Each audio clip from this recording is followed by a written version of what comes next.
Allez, mes chers collègues, je vous propose que l'on puisse démarrer nos travaux. Je vais procéder à l'appel. Alain Assement.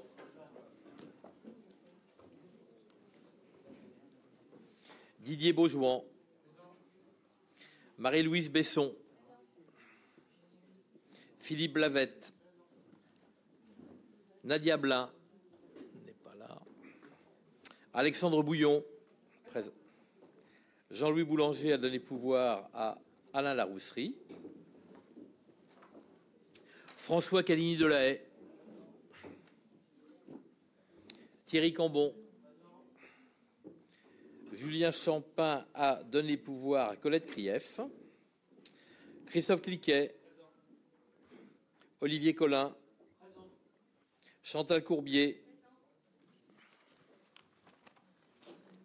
Colette Krief. Denise Davout. Amandine de Bonnet-de-Léon.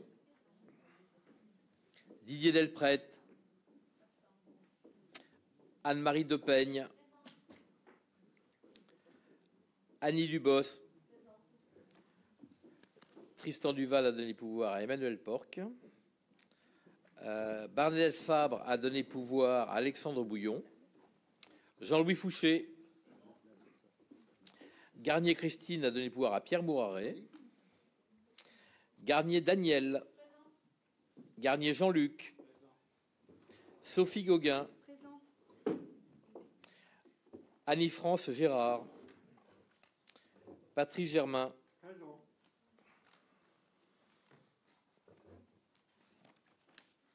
Isabelle Granat. Jean-Luc Grescoviac. Il a donné le pouvoir à Sandrine Le Baron. C'est ça. François Elie n'est pas là. Olivier Homol a donné pouvoir à Olivier Collin. Roland Journet. Valérie Kernowski. Harold Lafay. Alain Larousserie. Sandrine Le Baron. Didier Lecoeur. Annie Lelièvre. Francine Lelièvre. Denis Leloup. Laurent Lemarchand. Xavier Madeleine.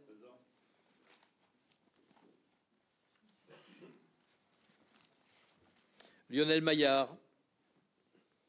Serge Marie. Gérard Martin. Marie-Laure Mathieu a donné pouvoir à Philippe Blavette. Denis Moisson. Yves Moreau.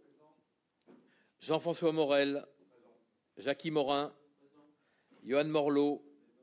Stéphane Moulin. Pierre Mouraret. Présent. Naïmi Gérard.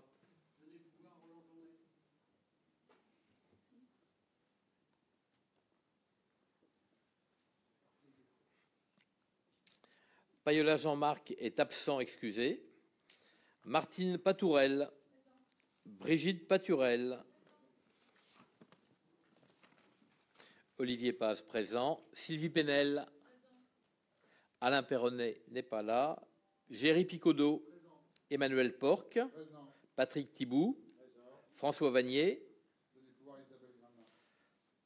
Et Gilles Walter a donné le pouvoir à Jean-Louis Fouché. Merci beaucoup. Avant de commencer la séance, je voulais vous dire qu'on avait reçu à l'attention du conseil communautaire, de moi-même et du maire de Cabourg, de la part de l'école de Ranville, donc un ensemble de dessins, tous aussi sur le passage de la flamme. Hein. Il y en a toute une classe, avec le nom des élèves derrière, et je vous lis leurs lettres. Aujourd'hui, nous, les CE2, sommes allés à Cabourg. C'était génial. Le maire de Cabourg, merci pour les trajets. Ça, c'est pour nous. Voilà. Notre car était super confortable. Nous avons bien aimé quand la caravane est passée. Coca-Cola. C'est quoi ça? Ice Tea. Basket, et quand les policiers nous faisaient coucou. Mais surtout, nous avons adoré la flamme olympique que nous avons vue, UE à la fin, donc c'est bien, de nos propres yeux. Tout le monde criait La flamme olympique, c'était un moment historique. Merci pour les beaux t-shirts rouges, pour les drapeaux, on les adore, et merci d'avoir porté nos sacs à dos. C'est pas nous, ça. Nous vous félicitons pour votre travail. Grâce à vous, cette journée est inoubliable. Merci infiniment pour tout ce que vous avez fait. Pour nous, c'était un honneur d'être invités. Nous vous prions de bien vouloir recevoir nos respectueuses salutations. Bravo, on peut les applaudir. On demandera, il est où François? Il n'est pas là? Alors on demandera à Isabelle de porter nos remerciements parce que je trouve que c'est vraiment très très très bien. Il y a beaucoup. Pardon.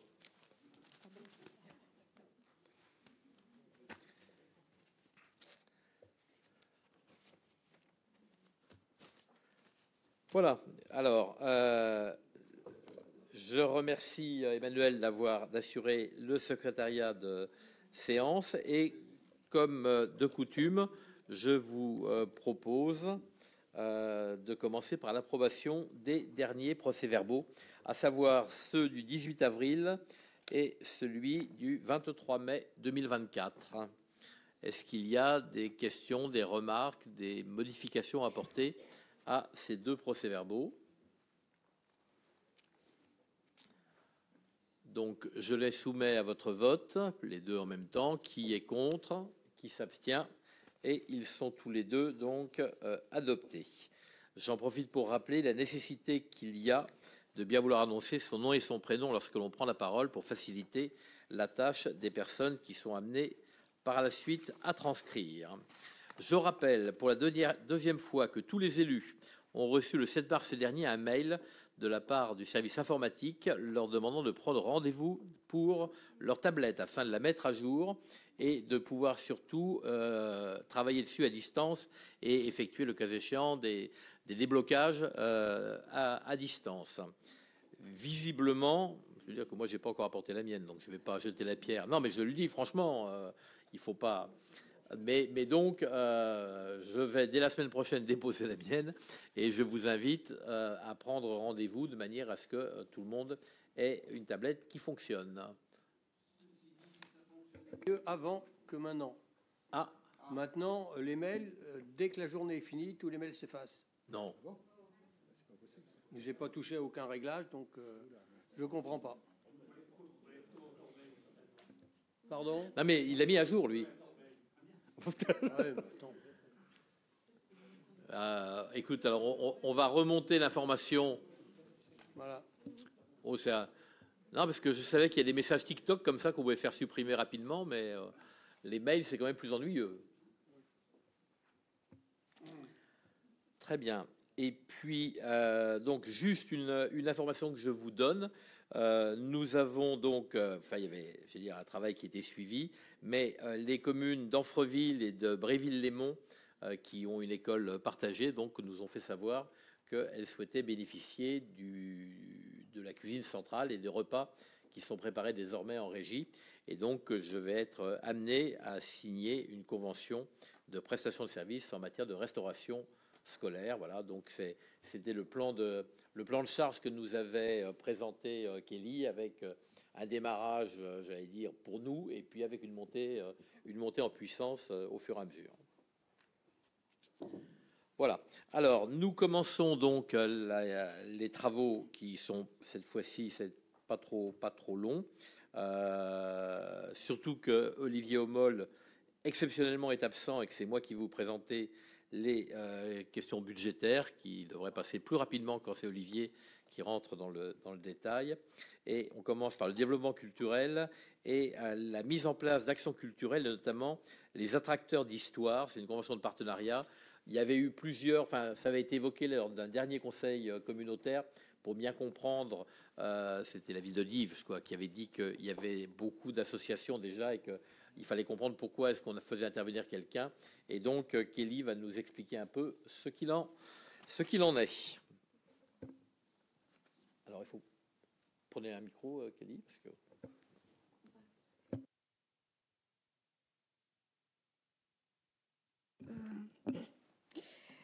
Donc le cercle des parents, qu'est-ce que c'est? En fait,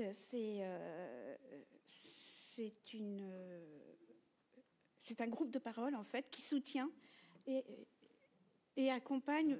c'est pas ça? Les attracteurs d'histoire. Ah, pardon, j'ai cru que vous étiez sur les cercles d'enfants. Vous n'en avez pas parlé du tout? Alors, autant pour moi.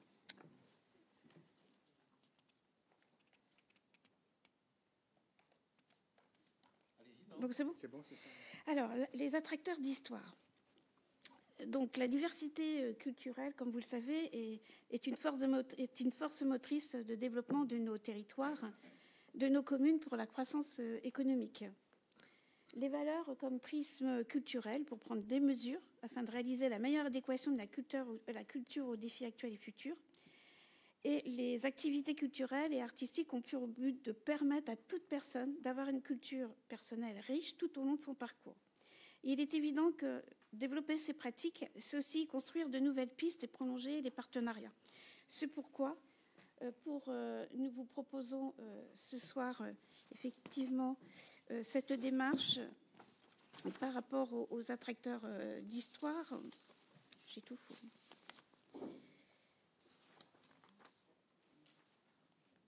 Donc les attracteurs d'histoire, en fait, c'est le collectif 2222 qui est domicilié à Merville, que nous vous avions présenté il y a quelques mois. Et donc ces attracteurs d'histoire, en fait, ont commencé à rencontrer certaines communes. C'est un projet qui se déroule sur 2 ans, de 2024 à 2025, afin de permettre à chaque commune qui le souhaite d'accueillir une escale co-imaginée avec ce collectif et se rendre ainsi sur l'ensemble du territoire. Donc nous avons commencé à travailler sur une première zone qui est le bassin de vie de Saint-Sanson, Basneville, Goustranville, Puteaux-en-Auge, Auton-en-Auge, Beuvron-en-Auge, Victor-Pontfort aussi, Géroux-Ruménil.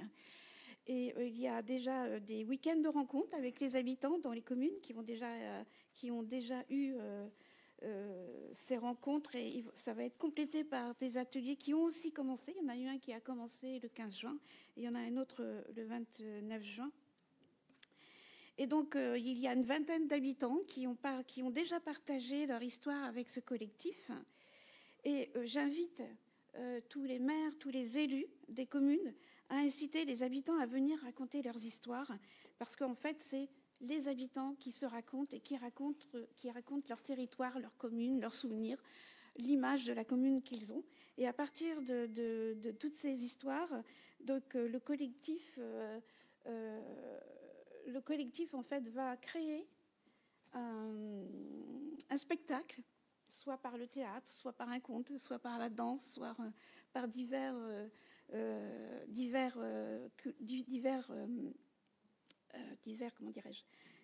objectifs artistiques. Voilà, on va y arriver.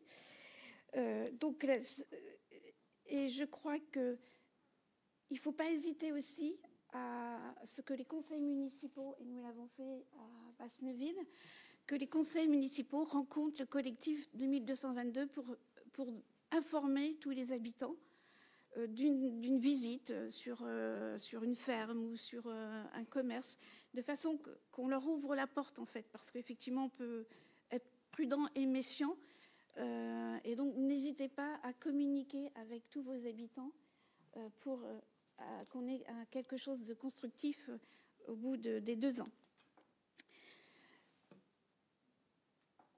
Donc, du coup, la convention objet de la présente délibération formalise entre la collectivité et le collectif 2222 les modalités de mise en œuvre et de rémunération du projet pour l'année 2024. Donc, cette rémunération est de 19 600 €. Cela correspond à 116 journées d'intervention artistique, dont 8 journées de préparation. 8 journées de préparation et participation aux frais d'hébergement, de restauration et de matériel afférents aux interventions des artistes. En clair, le budget se décompose NCPA, donc à partir de 8 500 €, la région Normandie 15 000 €, la conférence des financeurs avec lesquels nous travaillons beaucoup, avec les espaces publics numériques notamment, 4 000 €, et un apport en nature au logement des artistes de 5 200 €. donc ce qui représente un total de 32 700 €. Mais pour ce soir, donc, nous délibérons pour la rémunération du projet, c'est-à-dire 19 600 € pour l'année 2024. Ils sont prévus au budget. Bien sûr, bien sûr, bien sûr. Ce n'est pas une nouveauté. Alors, est-ce qu'il y a des questions suite à cette présentation? Oui. Pas de question, mais j'ai reçu donc ce groupe samedi dernier à Auto, et il faudrait plutôt appeler ça rencontre que atelier. Parce qu'il y a eu très peu de personnes à venir, il y a eu quelques personnes qui sont venues, mais très peu.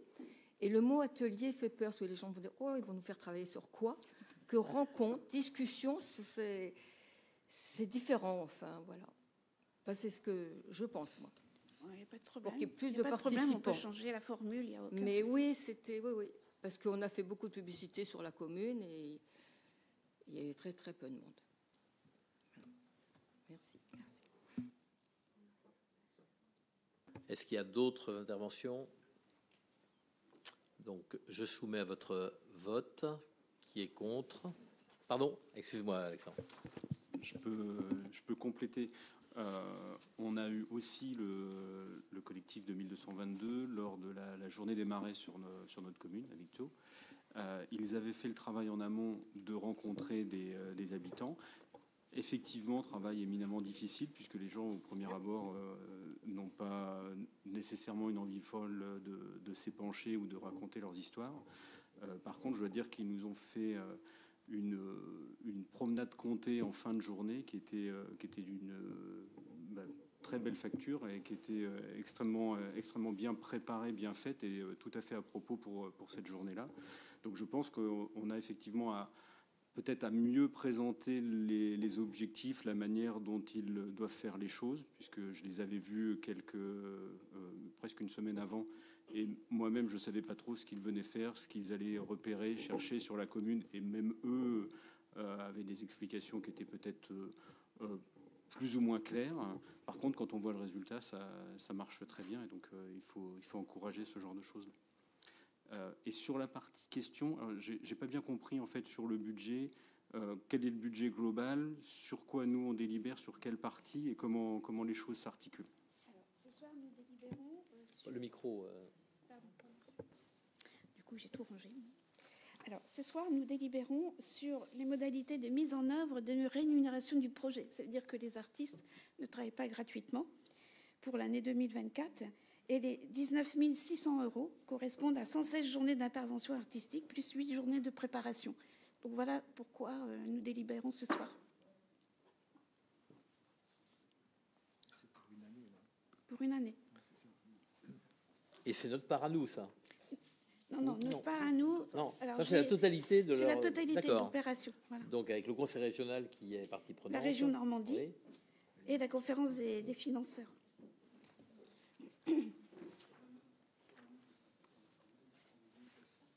Oui, c'est le coût total de l'opération. Mais nous, on ne finance pas la totalité.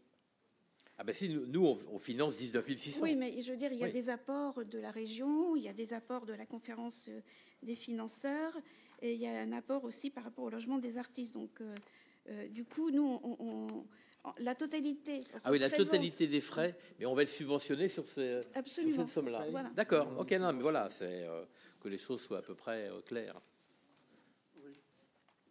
Oui. Oui, je voulais rebondir sur ce qu'a dit Alexandre tout à l'heure, parce que nous, on a reçu le collectif en conseil municipal, et c'est vrai que c'est extrêmement déroutant. Extrêmement déroutant quand on les écoute. On se dit, il doit y avoir quelque chose derrière ce qu'ils disent, mais quoi? On a du mal à l'imaginer. Et donc, l'expérience qui a eu lieu lors de la journée des marais à Victo est vraiment très intéressante, parce qu'elle montre qu'il y a un vrai résultat et que c'est extrêmement positif. Et donc, qu'il ne faut pas avoir peur du premier abord aussi déroutant. Voilà, je m'arrête là. Très bien, merci. Pas d'autres questions? Alors, je soumets à votre vote. Qui est contre? Qui s'abstient? Unanimité. Et ça me permet de revenir, et vous aviez raison, Kelly, un tout petit peu en arrière. J'avais une convention, j'ai transmis le message qui était celui du service pour les tablettes, mais en réalité, j'ai signé une décision de mise à disposition du pôle enfance-jeunesse au bénéfice du cercle des parents. Donc, je vous propose d'en dire un mot, Kelly, pour expliquer. On revient, voilà. Allez-y, le micro. Tout le monde ne connaît pas effectivement le cercle des parents. Et donc comme je disais, c'est un groupe de travail qui soutient et accompagne les parents d'enfants de la naissance à 3 ans. Il bénéficie d'un temps d'échange de 2 heures en petit groupe, animé par une infirmière puéricultrice. Et c'est un véritable soutien à la parentalité qui permet de rompre l'isolement des parents. Et souvenez-vous, dans le cadre de la CTG, on a bien un axe de développement sur la parentalité, puisqu'on avait 4 axes: la petite enfance, l'enfance jeunesse, l'animation de la vie sociale et la parentalité. Donc c'est un support qui est vraiment très bien pour les personnes, les femmes qui sont seules, qui sont en post-partum, etc. La place des pères aussi, parce que il y a la parité, bien sûr. Les pères aussi sont vraiment en action avec les enfants. Donc il y a, je crois, une signature de prévue pour Dosulé qui est vivement intéressée par le cercle des parents. Et donc voilà, je pense que c'était important. Si vous aussi vous êtes intéressés, si vous avez des familles qui sont intéressées par ce cercle des parents, n'hésitez pas à vous rapprocher de Normandie Cabourg Pays d'Auge pour un contact et puis une rencontre. Voilà. Merci Kelly. Et il y avait une autre décision, alors que je vous explicite, qui est relative à Dexia. En réalité, j'avais pris une décision au mois d'avril, au mois de juin, qui elle-même remplaçait une décision du mois d'avril relatif au dernier prêt structuré que nous avons, qui est un prêt qui concerne les déchets, qui est un prêt qui n'est pas variable puisque c'est un taux fixe, mais il est remboursable en francs suisses. Donc c'est là où la difficulté commence. Donc je vais vous expliquer tout à l'heure, mais en réalité, donc j'ai annulé cette décision puisque on vous présente la délibération aujourd'hui, mais il fallait que je prenne la décision à ce moment-là pour enclencher le mouvement avec Dexia.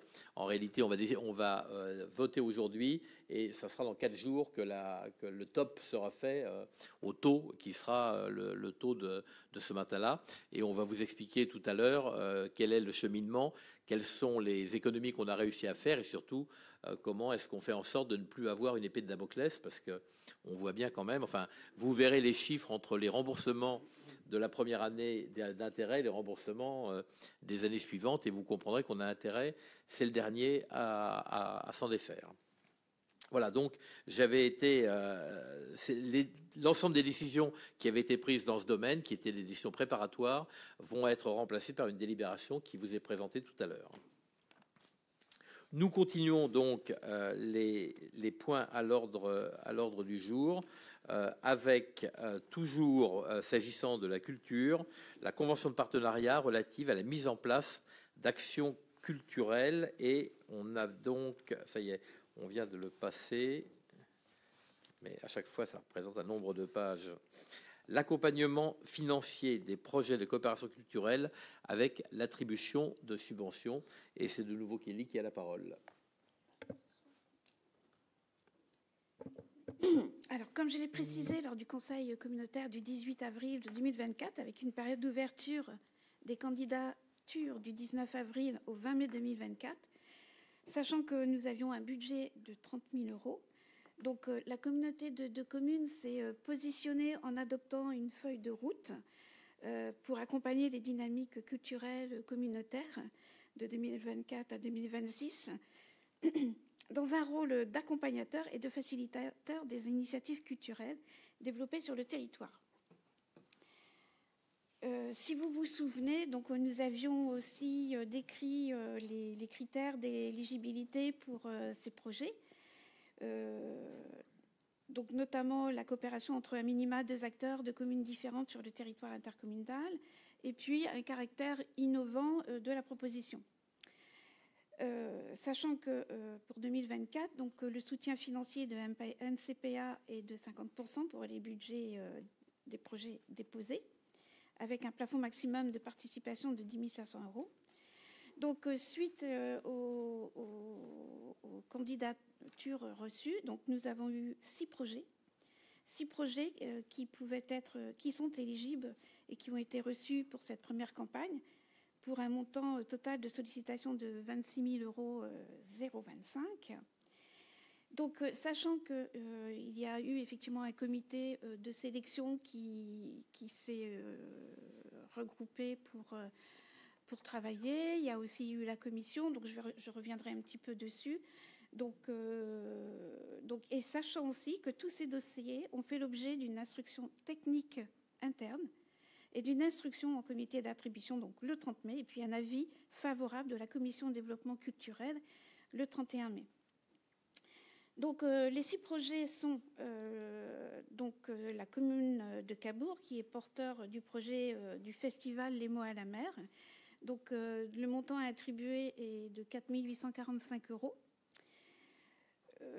Cresseveuille, qui, dans le cadre de l'association Culture et Patrimoine, donc dans le cadre de l'association Campagne et Musique, donc pour le festival Jazz La Zitane, nous avons attribué 3 230 €. Dans le cadre de l'association Culture et Patrimoine, donc le festival Les Promenades musicales en Pays d'Auge, 3 000 €. Pour Dives, donc l'association Masquelou, donc les féeries vénitiennes, un montant de 2 250 €. Pour l'association des Amis de la Bibliothèque d'Anfreville, pour Petite Histoire dans la Grande Histoire par la BD, donc nous avons attribué 700 €. Et puis pour Dives-sur-Mer, donc dans le cadre des médiévales de Guillaume, avec le chapitre 2, l'Armada, donc il y a un montant attribué de 6 000 €. Ce qui veut dire que nous avons un total de 20 025 €, et nous n'avons pas croqué tout le budget parce que le temps est en cours. Donc nous allons refaire une seconde campagne du 25 juin au 25 août pour les 9 975 € restants qui pourront être sollicités. Donc n'hésitez pas, si vous avez des projets qui peuvent effectivement aller dans le sens du projet culturel, il y a des possibilités encore aujourd'hui. Donc, il vous est proposé aujourd'hui d'attribuer dans le cadre du dispositif d'accompagnement et financer des projets de coopération culturelle les subventions dont les montants dont je viens de vous préciser. Et vous avez un tableau annexé théoriquement, donc vous avez pu le consulter. Est-ce qu'il y a des remarques ou des questions? Des remerciements des récipiendaires? Merci beaucoup. Oui, monsieur Marie. Et tout à fait prévu de remercier le Conseil, sauf que le vote n'a pas eu lieu encore. Ce sont des propositions. Donc j'attends le vote et ensuite je vous remercie. Enfin, la gitane, quoi. Est-ce qu'il y a d'autres questions? Alors, je soumets à votre vote qui est contre, qui s'abstient. Ah, Alexandre? Non. J'ai juste une remarque. Il me semble qu'il y a une différence dans la somme qui est sur la note de service. Ah, c'est des choses qui la arrivent. note de synthèse, pardon, et dans le tableau.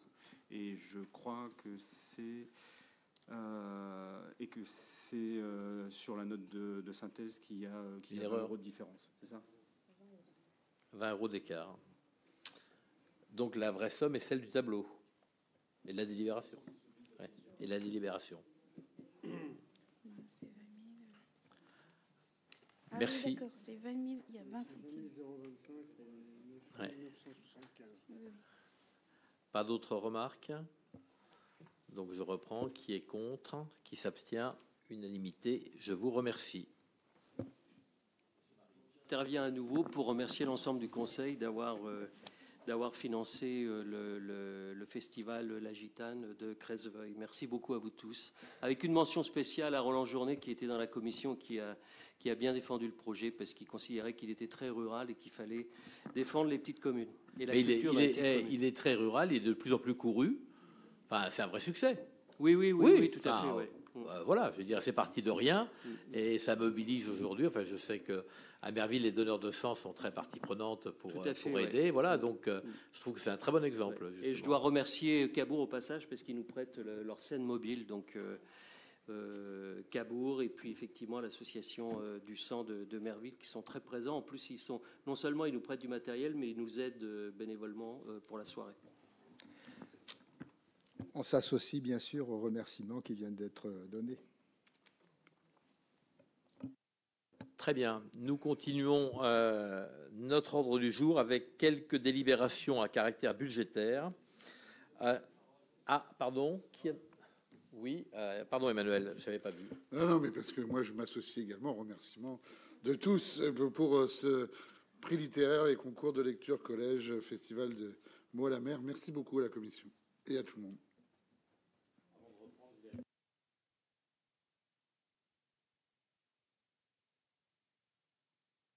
Allez, on passe aux questions budgétaires.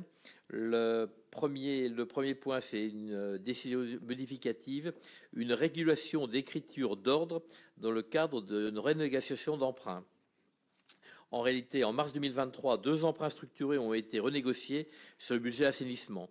L'un d'eux était un emprunt qui était ventilé, c'est-à-dire qu'il allait pour une part sur l'assainissement, pour une part sur le budget principal. Si les écritures réelles impliquant le mouvement de trésorerie ont été réalisées, les opérations d'ordre ne l'ont pas été sur l'exercice 2023. Lors du vote du budget primitif 2024, des crédits ont été prévus afin de permettre ces opérations d'ordre sur le budget annexe de l'assainissement et sur le budget principal. Alors, comme vous le savez, en plus il y a des questions puisque c'est pas la même. On a la M49 d'un côté, et la M57 de l'autre, et donc il y a nécessité de faire ces opérations qui sont des opérations d'ordre, c'est-à-dire qu'elles ne génèrent aucun mouvement, c'est simplement pour retrouver des équilibres et il n'y a aucun mouvement de fond, ni d'entrée, ni de sortie. Et donc là, en l'occurrence, on vous demande en investissement de retirer au chapitre 16 nature 166 de mettre en dépenses 191 000 euros et au chapitre 16 166 de mettre 191 000 euros en recettes, ce qui permet d'ajuster les crédits et d'équilibrer. Si vous pouviez ne pas m'en demander beaucoup plus, je serais assez d'accord. Alain, une question? Je te vois frétillant, Alain. Tu t'es dit, je l'aurai un jour. Merci, Roland. Mais c'est le genre de jeu auquel j'ai toujours un peu de mal à comprendre véritablement l'intérêt et le mécanisme. Des votes contre? Des abstentions, nous passons au poste suivant. Il s'agit du vote d'une subvention de fonctionnement au budget annexe du centre aqualudique. Ces sommes ont été prévues et présentées par Olivier Hommol au budget. Il s'agissait notamment de prévoir pour les années à venir les dépenses qui étaient détaillées dans un tableau qu'on vous avait présenté avec d'une part la somme que nous serons amenés à verser à notre délégataire, la partie qui est restée dans le marché global sur performance pour la maintenance pendant 5 années et le remboursement des emprunts et donc d'avoir les sommes nécessaires.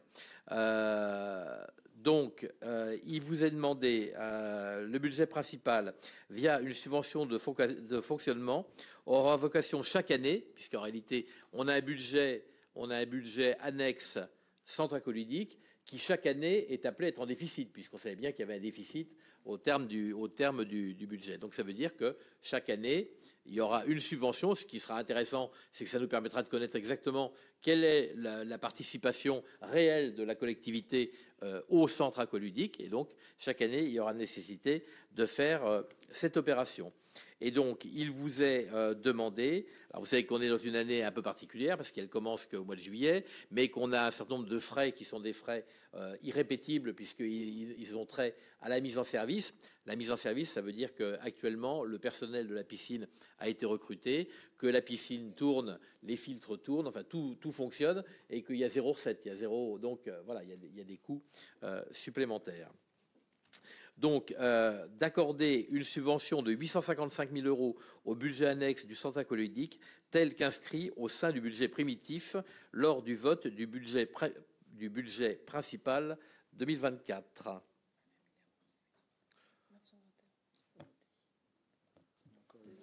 Non, mais ça, enfin, oui. C'est 855 921 €. Ça, moi, je veux plus avoir de choses comme ça. 855 921 € la subvention. Oui. Juste pas une question, mais une demande un rappel, si je ne me trompe pas. Ça inclut le reversement de Cabourg sur... Non, ça viendra en déduction. Oui, les reversements viendront en déduction de la somme qui est là. Bien sûr. Donc nous, on avance la somme, mais on va récupérer une partie exactement. Sur... Oui. D'accord.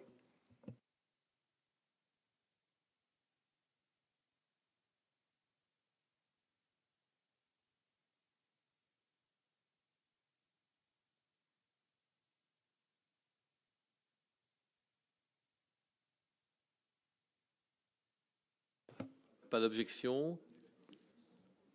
921. Oui.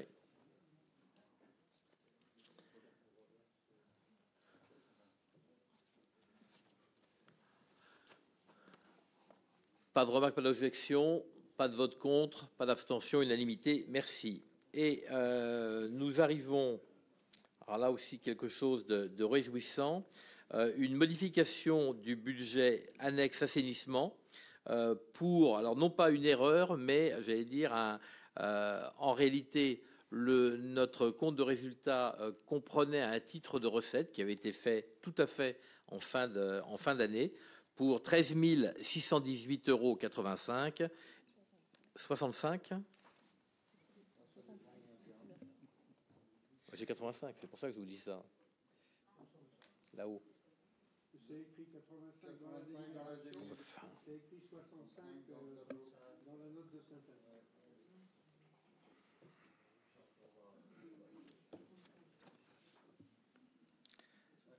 Là, tout à l'heure, on était sur 20 €, maintenant on est sur 20 centimes, ça s'améliore. Alors, je vous explique le mécanisme. Donc, nous avons voté un résultat qui comprenait un titre de recette de 13 618,65 € qui, en réalité, a été rejeté par le Trésor public. Ce rejet aurait dû être pris en compte au moment des trucs, il n'a pas été pris en compte. Et donc, aujourd'hui, on nous demande il faut qu'on réintègre ce rejet quelque part, qu'on retrouve l'équilibre. Alors, ce qui veut dire que ça a modifié le résultat des recettes d'investissement sur l'année 2023, la reprise sur 2024, et donc il faut maintenant arriver à refinancer pour retomber sur nos pieds.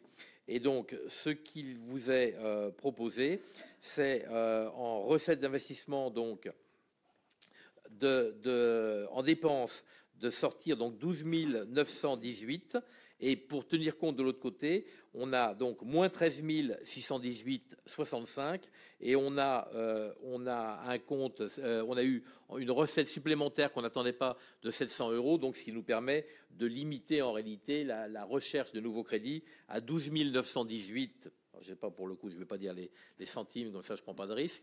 Le compte 2315 étant un compte dont on me dit qu'il est très largement approvisionné. C'est quoi le 2315 ? Les travaux. Voilà. Donc, je vous ai... tout le monde a le petit schéma qui a été fait par Olivier. Bon, voilà, donc c'est le principal. Vous avez ce petit schéma qui explique comment, effectivement, un titre de recette fait tout à la fin de l'année, rejeté dans les premiers jours, ce rejet n'est pas pris en compte et on reste sur le mauvais chiffre, et donc on se retrouve en cascade avec la nécessité de retrouver cet équilibre. Des questions ? Ça tombe bien.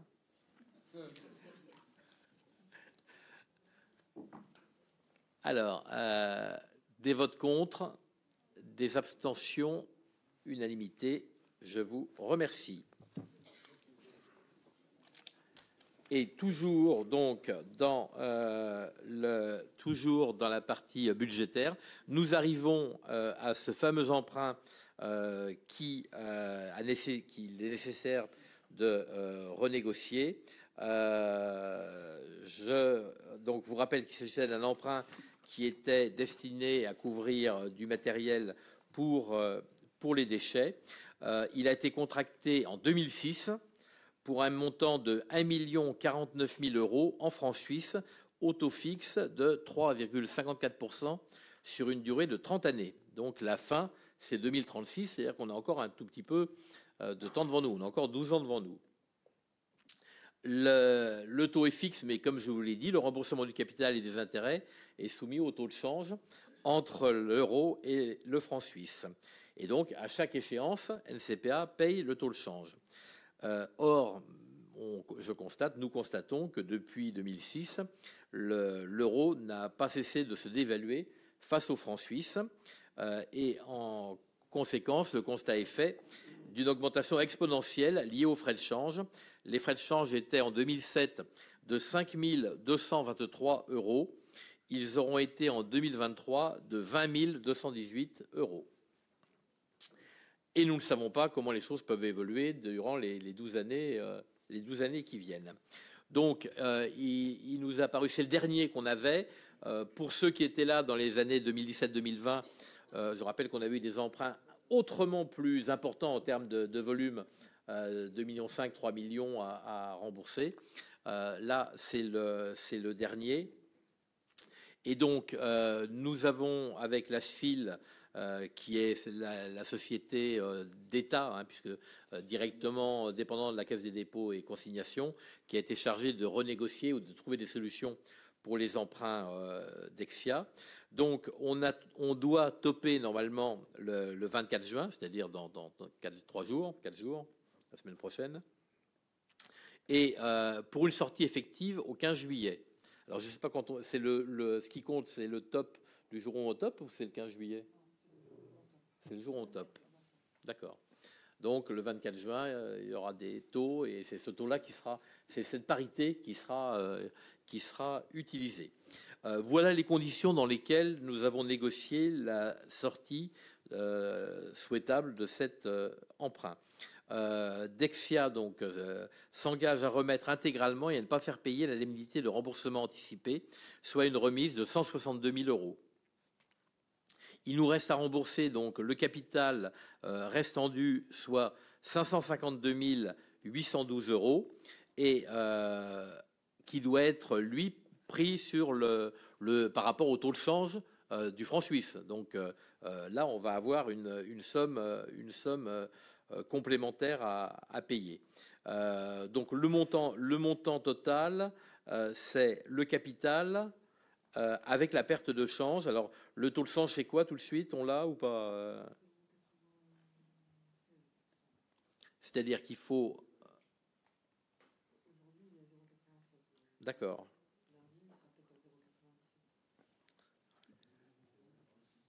Bon. Non, mais ça ne me dit pas combien ça va nous faire à rembourser au total. Ça va doubler, non? Voilà, ça double. Non, mais c'est ça la réalité. C'est la somme plus 0,96 de la somme, ça double la somme.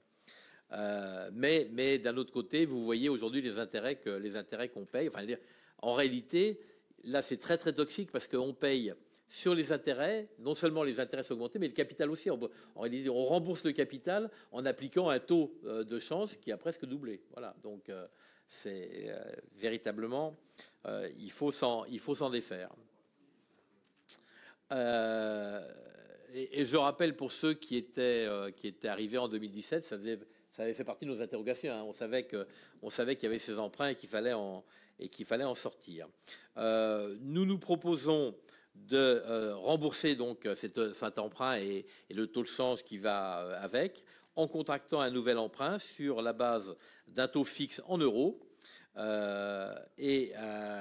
Donc ce nouvel emprunt, on a négocié à 3,55 pour une durée de 12 ans.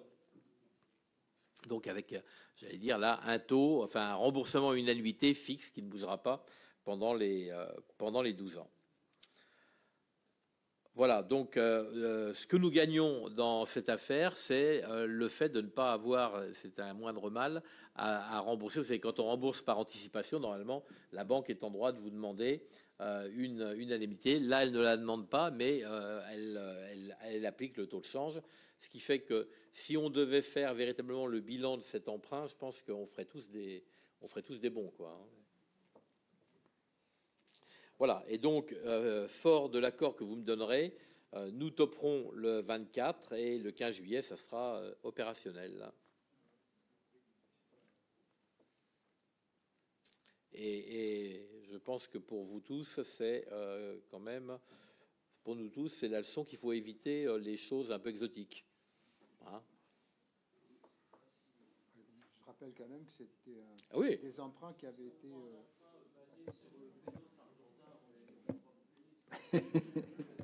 Je ne suis pas sûr qu'on en propose beaucoup à l'heure actuelle. Je rappelle quand même que c'était Dexia était conseillé par l'État aux collectivités locales à l'époque, et pour ce genre de contrat.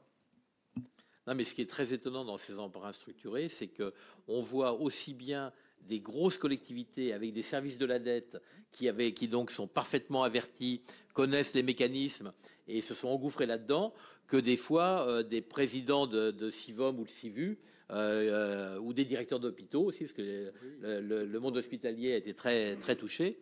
Il y a véritablement, enfin, chacun se rappelle comment Dexia a quasiment disparu aussitôt après. Alors, effectivement, les emprunteurs ont eu quelques mois ou quelques années avec des taux qui paraissaient très faibles par rapport à d'autres, mais le retour de bâton a été sévère. Autant emmener la caisse de la communauté de communes au casino de Cabourg, ou d'Oulgat pour ne pas faire de jaloux.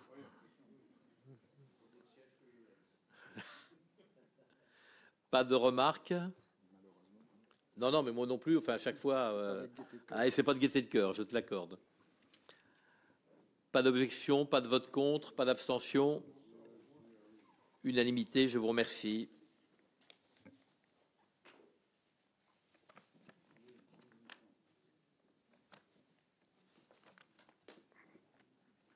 Et nous revenons donc aux questions d'enfance, puisque nous devons fixer la tarification pour les mini-camps, pour les accueils de loisirs de 3-14 ans. Kelly, vous avez la parole. Merci, Président. Au-delà des structures d'accueil, il est bien entendu essentiel aussi de s'intéresser aux jeunes. Vous m'entendez pas? Oui. Si. Il est essentiel de s'intéresser aux jeunes dans leur globalité et de prévoir des actions en fonction de leurs besoins et de leur âge. C'est avant tout faire un choix d'avenir. La politique jeunesse intercommunale se nourrit des réalités communales. Cette démarche propose aux élus et aux acteurs concernés de considérer la présence des jeunes comme un potentiel de ressources et de richesse sociale. Donc nous devons les associer au regard qu'ils portent sur leur territoire. Les objectifs poursuivis, c'est avant tout donc faire vivre un temps de vacances collectif en dehors du cadre familial, développer l'autonomie de l'enfant et du jeune dans la vie quotidienne, c'est découvrir et pratiquer des activités de pleine nature. C'est pourquoi nous proposons pour les 5... je ne sais pas si vous avez lu tout, enfin je vais répéter quand même. Donc pour les descriptifs des séjours pour les accueils de loisirs, pour la tranche d'âge 5 à 8 ans, donc c'est un séjour qui a lieu du 15 juillet au 19 juillet à Annel. Donc les activités sont pêche à pied, bateau, aise roller, c'est du kart sans pédale, baignade surveillée. Du 22 juillet au 26 juillet, donc c'est la tranche 8 à 12 ans, à Annel toujours. Et là, c'est une activité de char à voile, une fabrication de cerfs-volants, une baignade surveillée, bien entendu. Du 29 juillet au 2 août, les 5 et 8 ans, donc c'est à Ménil-sous-Jumièges. Donc c'est kayak, biathlon, laser, acrobranche, baignade surveillée en lac, bien entendu. Et du 29 juillet au 2 août, à Ménil-sous-Jumièges, la tranche de 8 à 12 ans, pour des activités identiques aux 5 et 8 ans, sachant qu'à chaque fois, le nombre d'enfants pour les activités, le nombre maximum d'enfants est de 24. Donc ça, c'est le descriptif des séjours pour les accueils de loisirs. Maintenant, je vais vous faire les descriptifs des séjours pour les locaux de jeunes. Donc pour la tranche de 11 à 14 ans, donc du 15 juillet au 19 juillet, donc ils seront à Thury-Harcourt. Les activités vélo, paddle géant, kayak polo, descente en bouée. Et du 22 juillet au 26 juillet, toujours la tranche de 11 à 14 ans, à Saint-Germain-du-Corbéis, donc courses d'orientation, sarbacane, VTT, bateau, archerie, baignade. Il faut savoir que le séjour à Saint-Germain-du-Corbéis est organisé par une association affiliée à la Ligue de l'enseignement. Donc l'avantage, c'est que nous bénéficions d'un tarif beaucoup plus avantageux, car les activités sont à prix réduit. En 2023, nous avons fait partir 45 enfants et 27 jeunes, pour un taux de remplissage des séjours autour de 70%. Le comparatif du coût des séjours 2023-2024 est pratiquement équivalent. Il y a une augmentation de 5 € pour la semaine complète. Comme vous l'imaginez, ce surcoût s'explique principalement par la hausse du prix des transports et des activités. Donc, comme les années précédentes, le coût des animatrices et animateurs est pris en charge par la collectivité afin de conserver des tarifs abordables par les familles. Donc, il vous est proposé dans l'article 1 de fixer les tarifs des mini-camps proposés pour les accueils de loisirs, tels qu'ils sont proposés dans le document annexé à la présente délibération.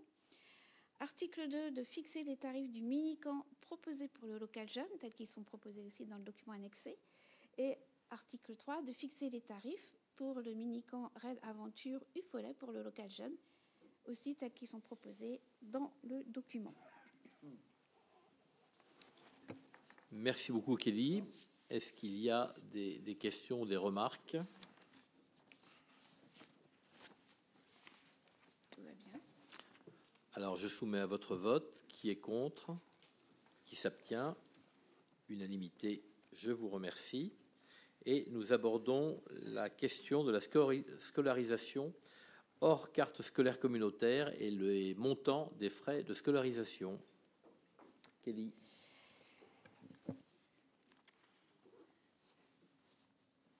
La scolarisation, comme vous le savez, est une chance, car l'école est les lieux où nous apprenons avec les autres, mais aussi des autres. On découvre la cohésion sociale, les émotions individuelles et collectives, le développement naturel, l'efficacité sociale et la culture, mais c'est aussi un droit et un devoir. Et nous y apprenons aussi comment fonctionne la vie et le monde. Mais pour cela, nous avons besoin d'encadrement. Et un encadrement, il y a effectivement des frais, mais pas que. Les frais de scolarisation comportent des frais de personnel, des frais de locaux, l'entretien, les dépenses de contrôle technique, les fournitures scolaires, la rémunération des ATSEM, les transports pour activités scolaires. Excusez-moi. Du coup, donc, cette année, nous avons 469 élèves dans nos écoles, sachant qu'en maternelle, nous en avons 161. Et le coût donc, des maternelles est de 1941,74. Et pour les primaires, donc, nous avons 308 élèves et pour un coût de 630,15 €. Donc, ce pourquoi nous... Donc, ah oui, j'ai oublié de préciser. Bien entendu, nous avons aussi l'école privée dans ce nombre d'élèves, sachant que nous avons, en élémentaire, nous avons donc 73 élèves et en maternelle, nous avons 47 élèves. Donc, il vous est proposé donc, de fixer les montants des frais de scolarité suivants. Donc, je répète, donc 1941,74 € par élève scolarisé en école maternelle au sein des écoles publiques communautaires de Dozulé et d'Escovide.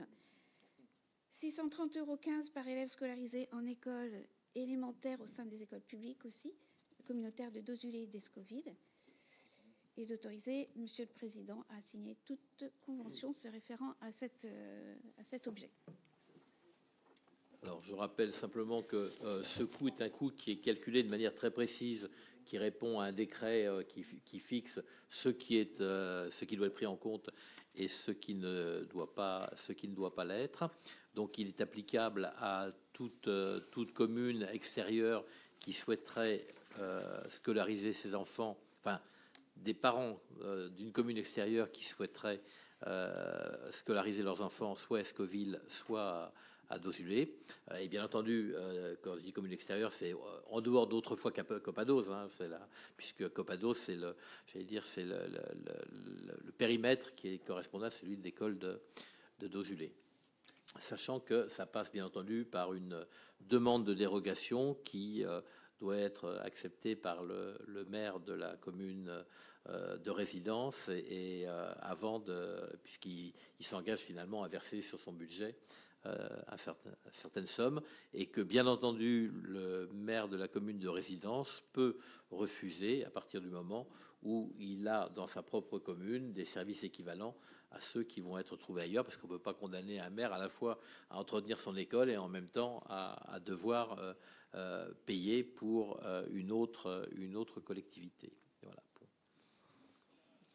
Oui. Juste une question. Est-ce que c'est valable pour des communes qui sont dans la communauté de communes, mais pas dans le transfert des écoles? Pas du tout. Pas du tout. Ça, c'est ton calcul est certainement pas le même, et le mien n'est pas le même non plus. Non.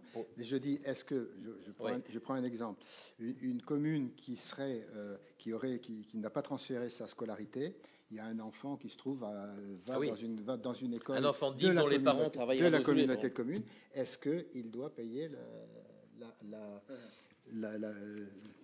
est-ce qu'il doit payer cette somme alors que il paye à la fois la scolarité des enfants de la communauté de communes, et en plus il paye sa propre scolarité? Ça lui ferait une pénalité 3 fois. Nous avions, au sein de Cabalor, nous avions cette démarche qui était que, au sein de la communauté de communes, les communes qui disposaient déjà d'une école ne payaient pas la. Voilà. Olivier. Oui. Je pense que c'est une décision nécessaire, parce qu'il y a quand même beaucoup de parents qui, pour des raisons pratiques de trajet, domicile-travail, etc., préfèrent très très nettement que leur enfant soit scolarisé sur ce trajet et non pas l'oblige à faire des allers-retours supplémentaires importants. Ma première question, c'est de savoir si il existe des accords de réciprocité entre notre intercommunalité et d'autres territoires qui seraient dans le même cas, et où des enfants de l'un viendraient chez l'autre et des enfants de l'autre viendraient chez l'un. Ces accords de réciprocité à l'époque où on était plus communal existaient. Est-ce qu'il en existe encore ici? Alors, il n'en existe pas de réciprocité. Il existe un accord entre la communauté de communes et la ville de Troarn concernant les enfants de Saint-Sanson, qui sont vraiment à 2 pas de l'école de Troarn, surtout partant du principe que l'école d'Escoville n'était pas en état de les recevoir. Il existe également un accord pour les communes le plus à l'est de l'ex-Cambremer, de manière à ce qu'elles puissent rejoindre l'école de Cambremer et ne pas les emmener vers une école où elles n'ont jamais été par le passé. Mais il n'y a pas de réciprocité, parce qu'on n'a pas d'enfants de Troarn qui demandent à venir ni à Escoville, où on sera en mal de les accueillir, ni à Troarn.